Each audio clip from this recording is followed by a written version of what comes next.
September 5 లోబడడం మరియు ఆకర్షణ. చదవండి. పేతురు రాసిన మొదటి పత్రిక 3వ అధ్యాయము 3 నుండి 6 వరకు.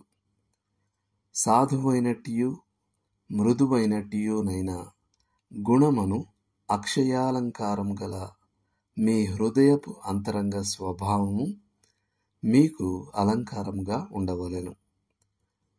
పేతురు రాసిన మొదటి పత్రిక 3వ అధ్యాయము 4వ వచనం. లోబడడం, అర్థం చేసుకోవడం, ప్రేమ, దయ మరియు సహనం వంటి వైఖరులు దంపతులు క్రీస్తుకు మరియు ఒకరికొకరు లోబడినప్పుడు కలిగే ఆత్మఫలములు. గలతీ పత్రిక 5వ అధ్యాయము 22-23 వచనాలు.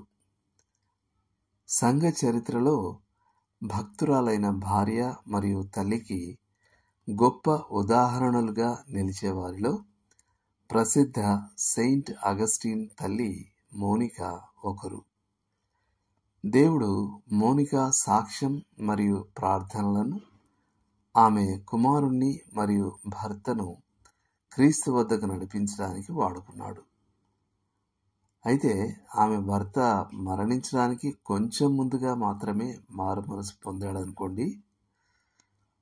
అగస్టిన్ ఇలా రాశాడు: ఆమె తన భర్తను ప్రభువుగా సేవించింది మరియు తన ప్రవర్తనతో, నడవడితో నిన్ను అతనికి ప్రకటిస్తూ నీ వద్దకు అతన్ని తేవడానికి కృషి చేసింది. దానితో నీవు ఆమెను అలంకరించి ఆమెను భర్తకు గౌరవపూర్వక, స్నేహశీలిగా, శ్లాఘనీయమైనదిగా చేశావు.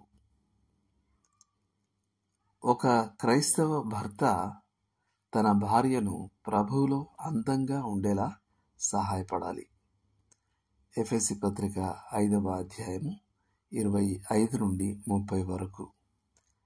ఒక క్రైస్తవ భార్య తన భర్తను ప్రోత్సహించి అతను ప్రభువులో బలంగా ఎదగడానికి సహాయపడాలి.